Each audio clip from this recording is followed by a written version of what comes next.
We are recording. And I should speak up because my gate is at a place, and if I do like this, it's not going to get picked up.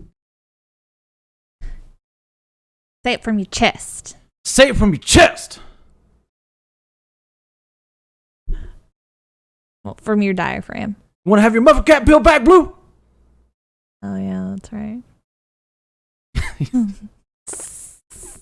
Say it from your... That's all I remember was say it from your chest. It's safer that that's all you remember.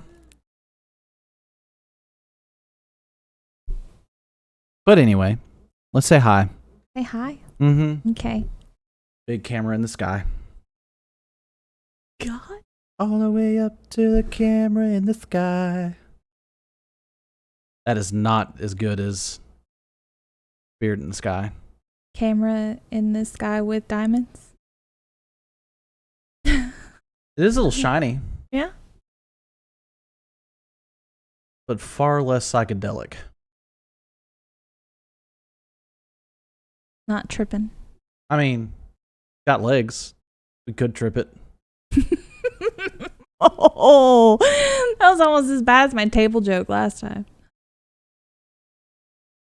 Anyway, in 3, 2.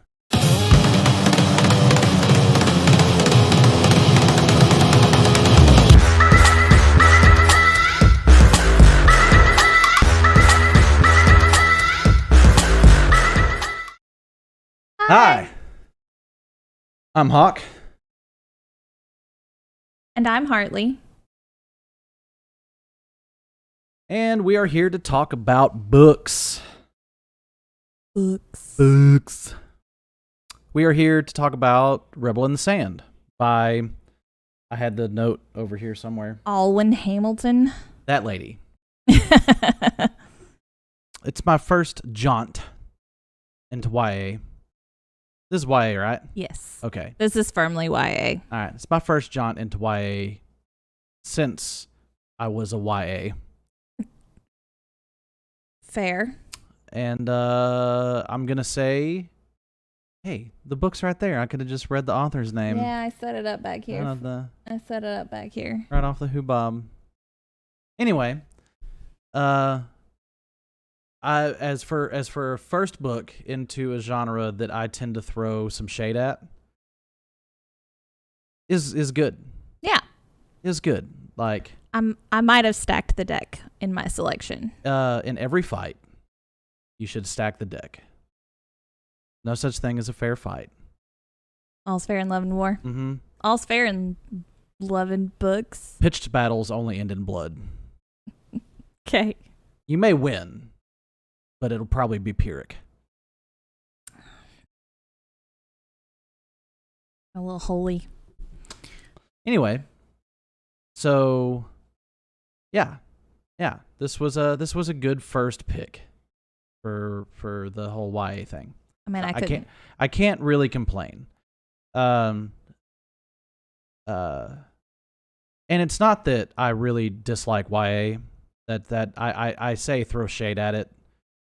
But that's just because of the whole, like, I'm an adult now, I don't need to read Twilight. You know? But this book is not Twilight. Like, from the man who has absolutely seen all of the movies more than once. I have seen all the movies more than once.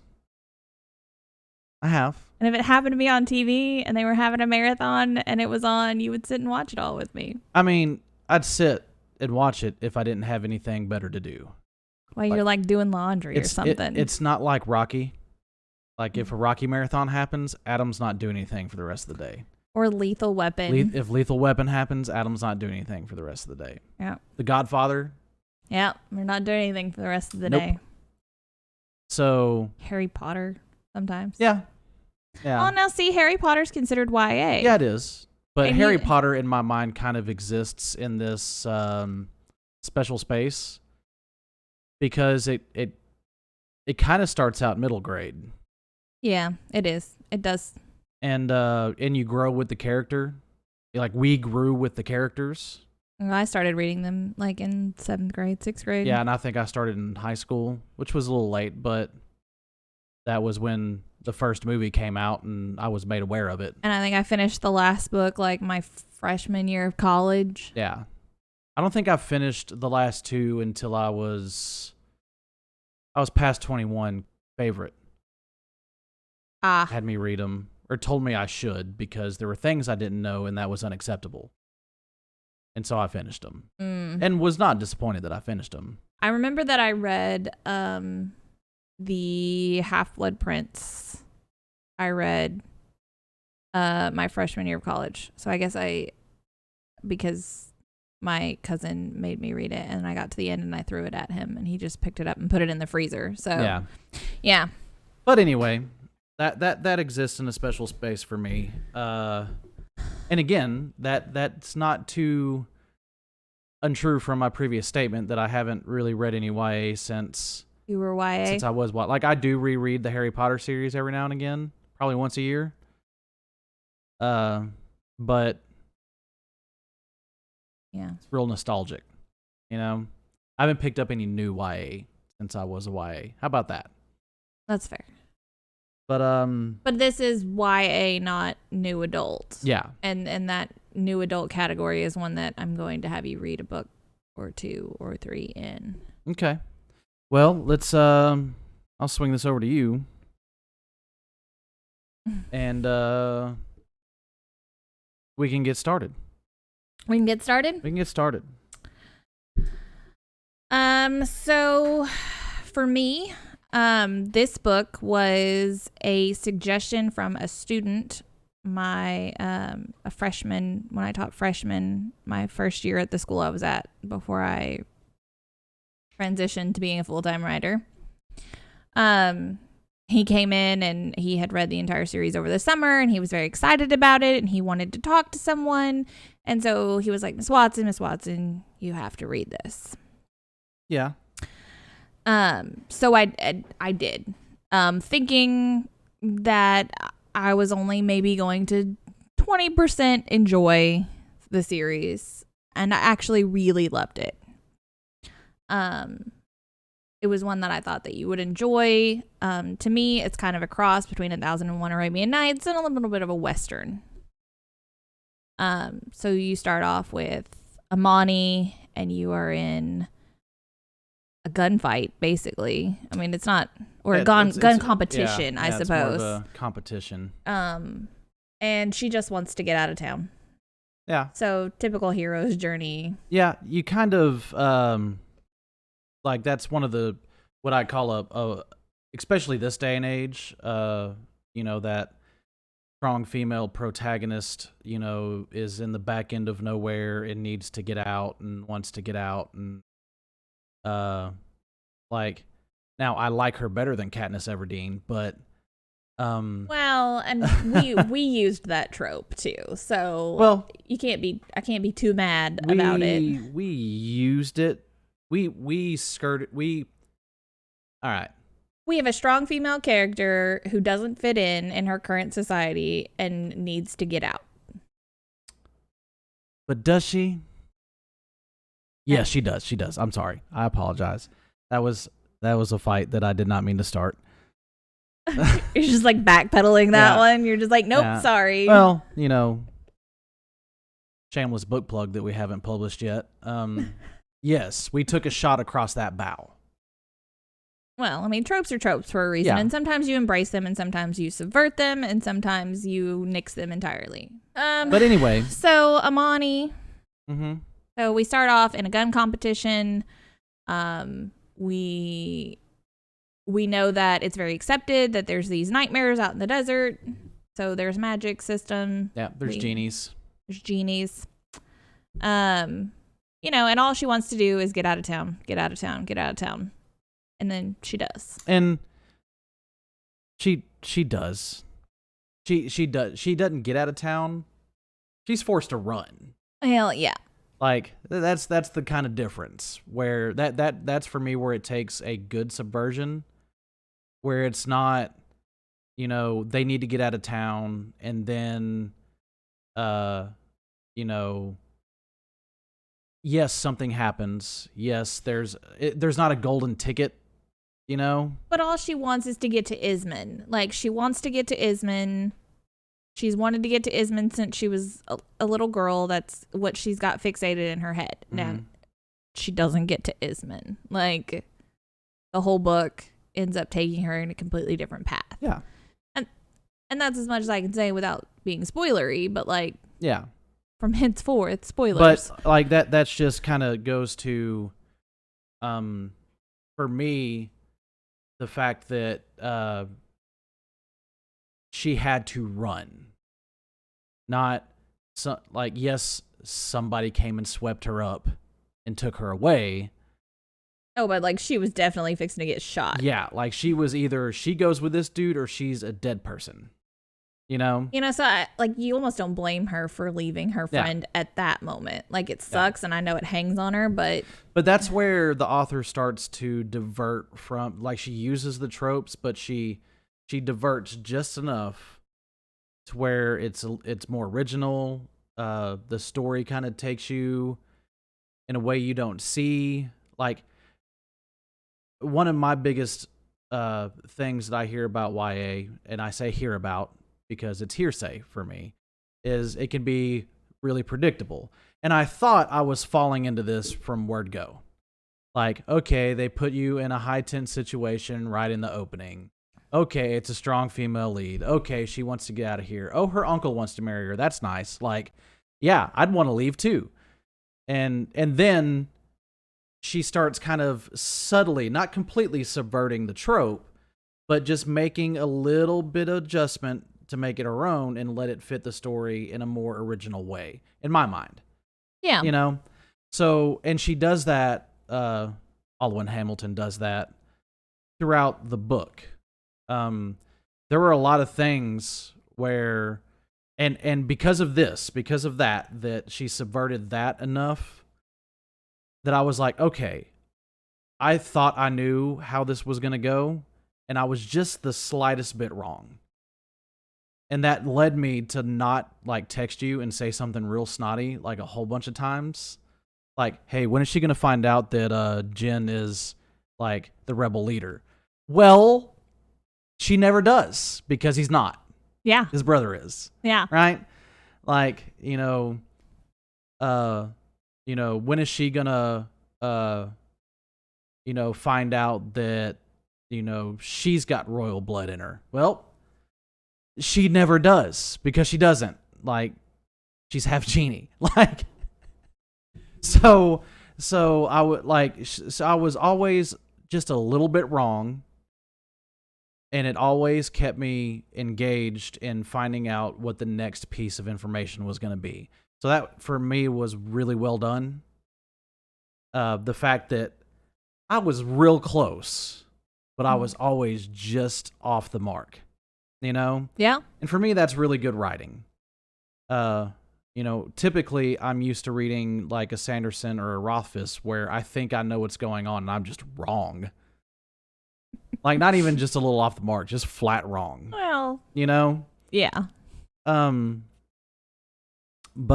So I enjoyed that part of her writing where she took the well-worn tropes, she manipulated them to where they were still true, but wrong at the same time.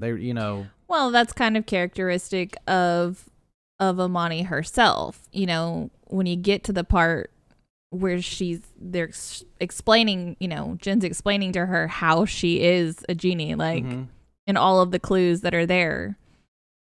And he says, you can't tell a lie. And she was like, I lie all the time, and he's like, no, you don't. You're a really good liar for someone who never lies. Mm-hmm.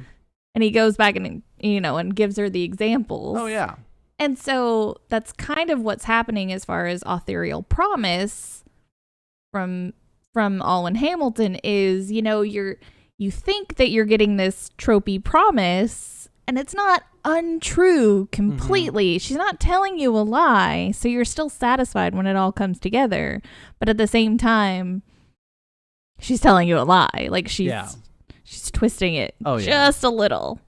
And like, the one thing I saw coming from a mile away, but wasn't disappointed with, was the fact that Jin was falling head over heels for Amani, and Amani was falling head over heels for Jin. Yeah. You know? And, you know, that like the first time he goes, I didn't believe in fate until I met you. I was just like, oh, dude, like, one, that was smooth as hell. Yeah. Two, like you're smitten, like you're stuck, bro. Like you're about to do some real stupid stuff to keep this chick around. Well, he tries to leave her a lot, and he can't. He just can't. And she tries to leave him, and she just can't. And they're just lovesick little puppies. And he also, he talks about how he didn't understand why his brother would want to stay in the desert, why his brother and sister wanted to stay in the desert until he met her. Oh yeah. And like this, what was it? Oh, I think he says that the desert lives under her skin or something. Yeah. I was just like, smooth operator. Yeah. Jin's a smooth operator. Like the dude he knows what to say and when to say it. Yeah. So that was the only thing that I hit the nail on the head on as far as trying to figure out where the story's going, because I can't help myself but try to figure out where a story's going, you know? So the other thing I really like about Jin is that like he respects her for what and who she is. Yeah. Like when they're going to go to the train and she hasn't quite figured out her powers yet, and he says, I don't need her for her magic. Like I need her because she's the best shot I've ever seen. Like, I need her for exactly who she is, not what you're trying to figure out. Yeah. Which, considering her concerns about the fact that he only brought her along because of her Genie blood. Yeah. Says something. Yeah. Smooth operator. Yeah. Exactly. Like, you it's like Mr. Darcy. You just can't help but like the guy. Yeah. Like he has flaws. Like it's not like he's perfect. It's just he's just enough perfect that you can't help but like him. But yeah, like as far as favorite characters go, Jin was my favorite. Okay, Jin is absolutely my favorite for book 1. For the scope of the entire series, Shazad is my favorite. Well, don't tell me that. But I mean, it's the same reason you like Moraine in the first book is your favorite. Yeah, because you know things. Yeah. There's nothing wrong with that. Like, I'm not going to tell you what those things are, but yeah. But yes, for book 1, Jin is my favorite. Yeah, Jin, because you meet him early. You know, he kind of steals every moment that he's in, you know? Yeah. And the dude's got a quip for everything. Like he knows what to say and when to say it. And I just like that. Yeah. I like that. Yeah, he reminds me of a character that we have in our book. Okay, so who's your least favorite character? Shira. Shira. Not Naguib. Not Naguib. Naguib makes sense to me. How does Naguib make sense, but Shira doesn't? They're both selfish and self-absorbed. You're not wrong. But Naguib, for me, has a lot more reason to be bitter and selfish and self-absorbed. Like, okay. He reasons. No, sorry. He's a royal, right? He grew up a prince. So that just automatically gives you a level of, you know, I'm more important than everybody else. Where Shira is just a pretty daughter amongst daughters. Which sounds really crappy to say, because the same could be said for someone like Elizabeth Bennet, and I love her. But Elizabeth Bennet is awesome, and Shira is a stupid, spoiled whore. Can I say the whore word? Yeah, I mean, you did, so you can, I suppose. We can bleep it if we need to. But anyway, Naguib also was pushed out of the competition to potentially run the country because his brothers showed up. I mean, he had no business in Well, probably not ruling a country but anyway. But still, like, there's a reason for resentment. Then he gets sent on this dangerous mission to, like, gather a murder later of millions and control that murder later of millions.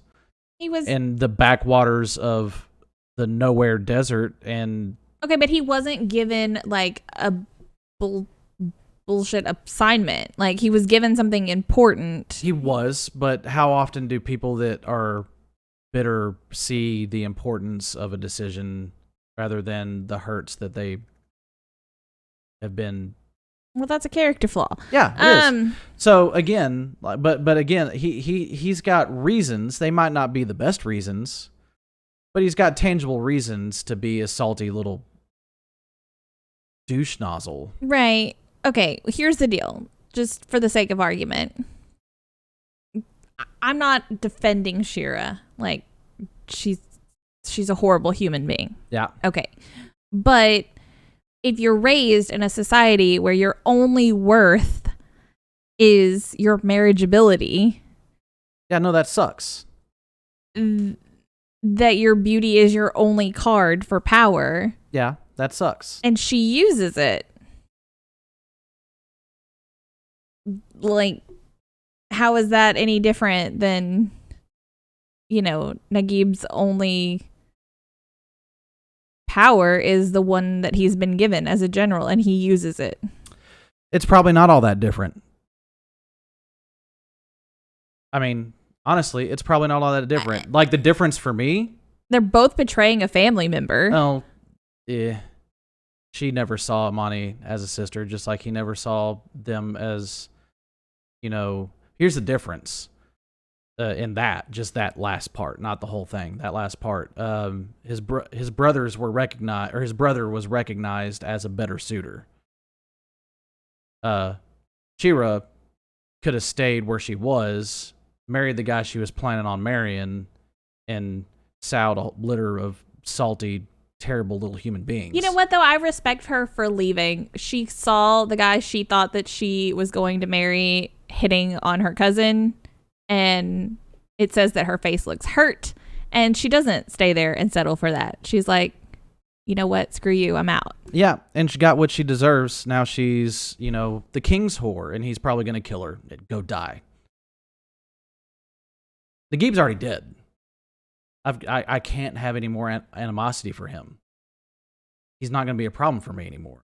I feel like Shira's going to be a problem. Is that a prediction? I can slide that into predictions. I mean, it just makes too much sense. Why set up that bone if you're not going to chew on it? Yeah, fair. But yeah, we'll get to the rest of them later. But like, and who's Shira going to resent? Amani. No, you stupid spoiled whore. You did it yourself. I just wanted to argue with you. Shira's absolutely my least favorite character, too. Like, absolutely. Hands down, 100%. No argument. Yeah. Oh. But anyway, let's pick this up. Let's pick this up a little bit. Okay. Let's talk about our favorite moments. What's your favorite moment? I don't want to say. You don't want to say? You go first. My favorite is when they find the oasis, because you've been getting these little pieces of story and these little hints, and then, you know, Jin's been saying the wrong name for this particular story that she knows really well, and then it becomes this kind of personal joke between the two of them for her to talk about, you know, that story with the wrong name, and then it all comes together right there as the password. Yeah. For the door. Yeah, that's a good moment. And I love that he was telling her that he trusted her. Yeah. Like, the whole time. Without telling her that he trusted her. Yeah. Yeah. So that's my favorite. Yeah. And then Shazad comes out and murders. Shazad. I have a picture of Shazad in my head she's got a Ziva thing. Yep. Yeah. And I'm just going to leave it at that. I'm just going to leave it. It is much safer for me to leave it at that. I mean, so you get this like cute little storybook moment, a little romantic subplot, and you get gratuitous violence all at the same time. Yeah, not bad.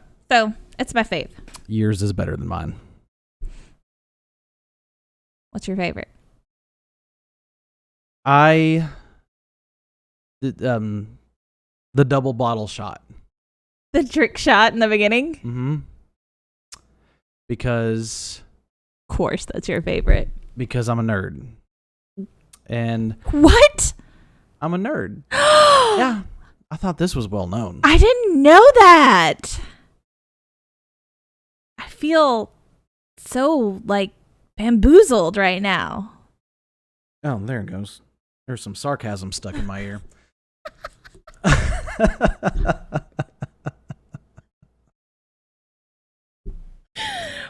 Wow.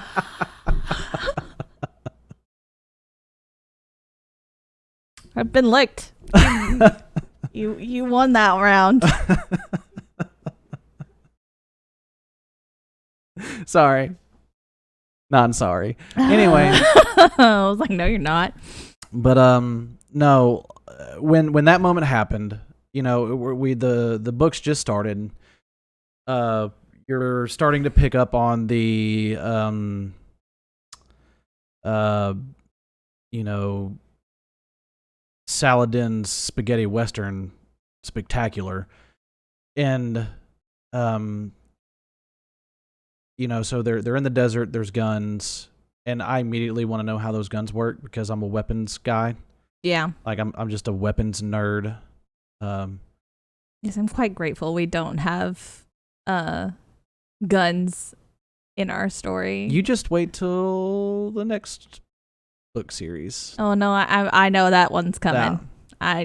But this one I just have to deal with your geekdom over swords. It's swords. It's edged weapons. Bows. Bows are in there. I'm sure I'll put a hammer in sometime. Just to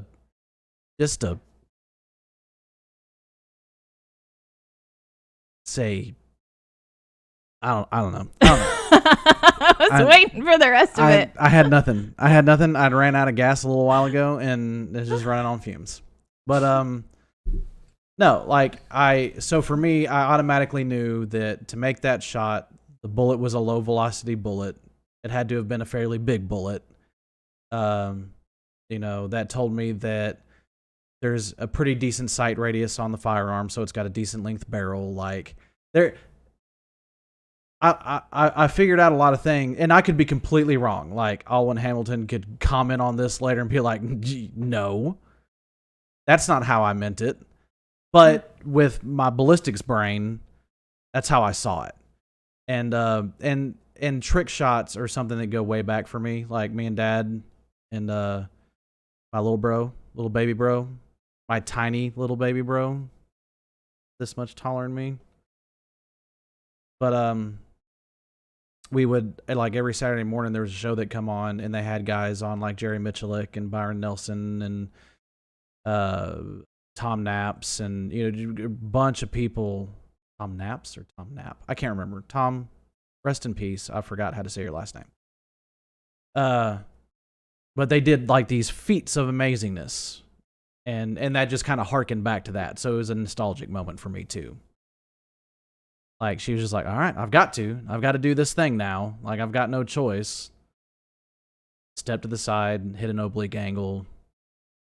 Maybe it'll work. Yeah. Yeah. So that moment filled in a lot of information for me.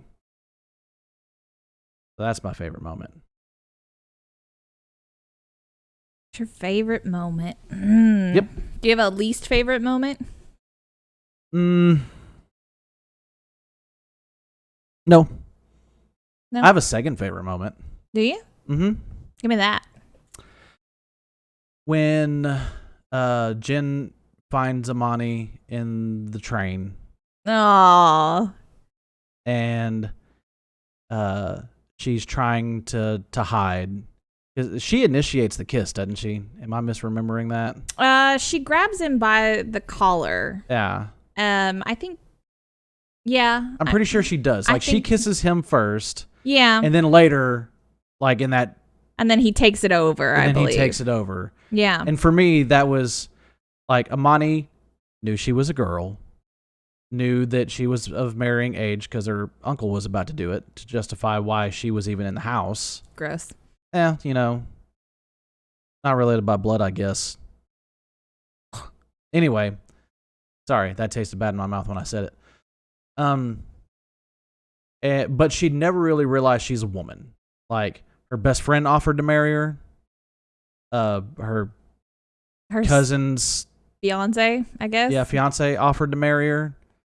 Now, he tried to push up on her in an alley. So and you get the feeling that the reason Fazim did it is for the sand horse. Buraki. And her friend, I forget his name. Starts with an S. Yeah. Anyway, like you get the feeling that he honestly had wanted to ask for a while. Tamid, I'm sorry, it doesn't start with an S. Tamid, yeah. It's Tamid. And she's just like, well, why do you want to do that? But she kisses Jen, then he reciprocates, and she's like, oh, I'm a woman. Yeah, I think she says she was a desert girl and she knew heat, but she didn't until that moment. Yeah, she thought she knew heat until that moment. Yeah. Yeah. I was like, that was beautiful bit of writing. Mm-hmm. Bravo, Alwyn Hamilton. This is great stuff. So that was my second favorite moment. I was like, now she gets it. Because too often in some YA that I've got peripheral knowledge of, or just seen the movie to, get these YA protagonists that are these attractive young women. And why are these people interested in me all of a sudden? Oh, I hate that. Yeah. I hate that trope. I purposely was like, hacks. Yeah. Now, he's like, why does he like me? Like as a person, I'm just a desert girl from nowhere. But then she comes to the realization, like it like. They have that festival night where she's dressed up by Shazad or whatever. She puts on a dress and fixes her hair, and she looks in the mirror and goes, she's pretty. Like, I'm pretty. Like, she doesn't. She's like, I'm no Shazad. But I'm pretty. But like, check me out. Yeah. Which. I'm not a dime, but I'm a 9. Like, Shazad's a dime. But like, I'm solid 9. Well, and she attributes it to Shazad has had enough food to eat. Yeah. Like, she was rounded out. She's developed correctly because nutrition matters. Right. So Shazad is a fully developed, lustrous, beautiful, everything a woman should be person. Plus, she dual wields, scimitars and kills things. So yeah. Anyway, you talk. You're gonna talk. I'm flustered over here. You got like a thing for the general? You shush. I'm not saying I wouldn't get drunk and serenade her at her window. Oh, now I'm sad. Now I'm sad because the priest is dead. Wow. He was awesome. He was like burnt to a crisp. Mm-hmm. Him real dead. Yeah. Him ain't going nowhere. Yeah. And I liked him too. Yeah, he's good. He's good stuff.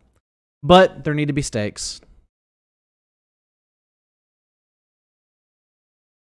I was going to make a joke about meat, but then I decided that I wasn't going to do that. And we don't burn our steaks here. No.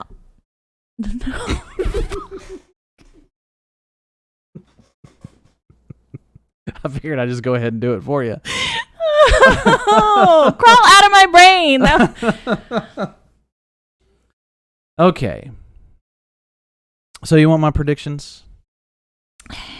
Other than Shira's going to be a problem? Shira's going to be a problem? Mm-hmm. Did we talk about that? Shira's going to be a problem? Shira's going to be a problem. Is she? Mm-hmm. How do you feel about Shira? You gonna say it like Wickham?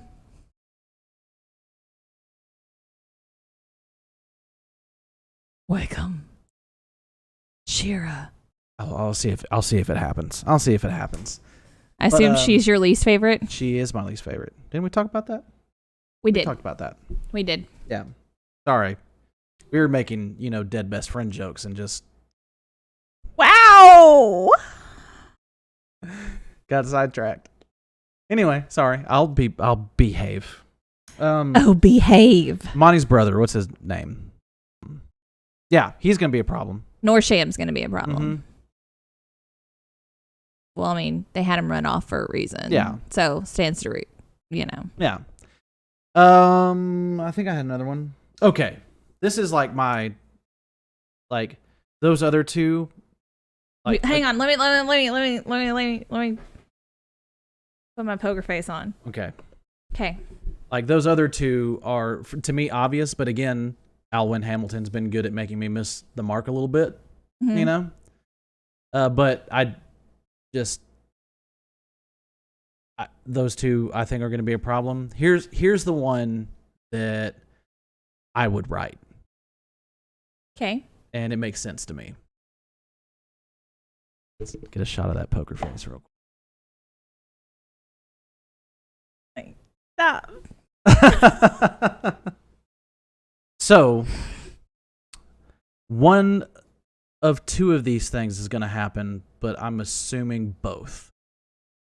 Okay. Jen is going to become or develop an inferiority complex that causes him to mistrust his feelings about Amani and push her away. 2, Amani is going to have an inferiority complex over Jen and his relationship with his brother and sister and these royals and think that's the reason why he's pushing her away. And you're not doing terrible. And I think it's going to be both. Like, it's either one or the other or both. Like, there needs to be conflict in that relationship. And I feel like because they're in a rebellion and there's so few of them, they're going to spend some time, a good bit of time apart. Because, like, you saw it in Star Wars. Like, Luke and Leia and Han split up often to go take care of separate things. Mm-hmm. Like, so that's just a thing when you have a small rebellion group. So they're going to split up a little bit, and that's not going to help any. And they're going to be awkward when they meet back up because I don't know how to feel in love. And some signs are going to be misread. Okay. That's my I might be wrong prediction. Okay. But being that relationship was a central point to the story as a whole, like in the first scene, you're with those two. Right. The last scene, you're with those two. Right. Like those two are synonymous throughout the entire book, Mm-hmm. So that just, I think that your predictions are well thought out, and I think they are grounded in logic, and I think that you will have to just wait and see. well, that's not a bad poker face. Not a bad poker face. I tried so hard. Let's see if I'm so bad at this. Let's see if you can do that with cards in your hands. I can't. Oh. I'm so busy trying to figure out my next move when I'm playing cards that I forget to watch my face. Mm-hmm. I think I'd be better at it. And it's not really your face. That's not my face? That's not my tell? That's a tell. There's a better one, though. That's because I twirl my hair, isn't it? Nope. It's my poker tell.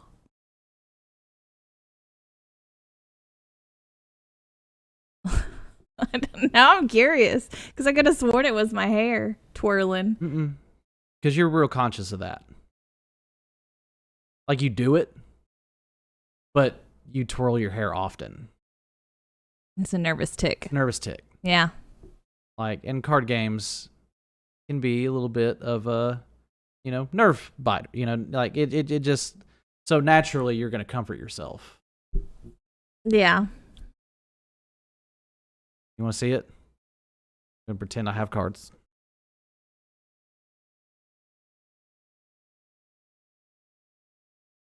Just did it. You sighed? I inhaled slightly, but with a little bit of length to it.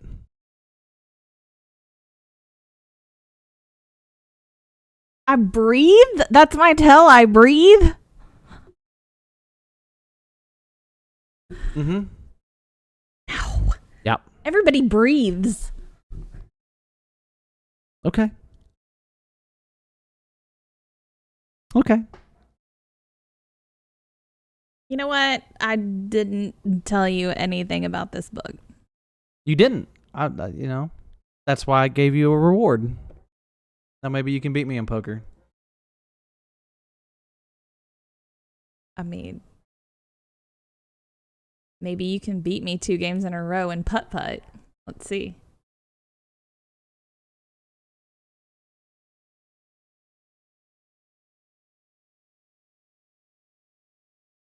Okay.